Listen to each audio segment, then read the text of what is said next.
اور اب کچھ بات کریں کرونا وائرس کی صورتحال کی۔ کرونا وائرس سے 64 افراد جاں بحق ہو گئے، جس کے بعد اموات کی تعداد 12,772 ہو گئی۔ پاکستان میں کرونا کے تصدیق شدہ کیسز کی تعداد 5,75,941 ہو گئی۔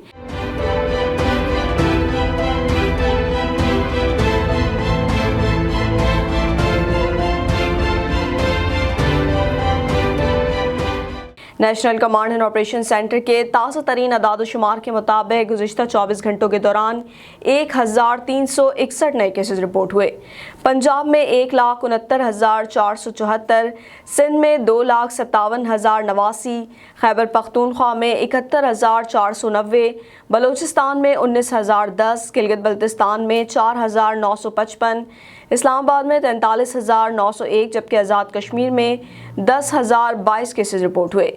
ملک بھر میں اب تک 88,31,892 افراد کے ٹیسٹ کیے گئے۔ گزشتہ 24 گھنٹوں کے دوران 40,906 نئے ٹیسٹ کیے گئے۔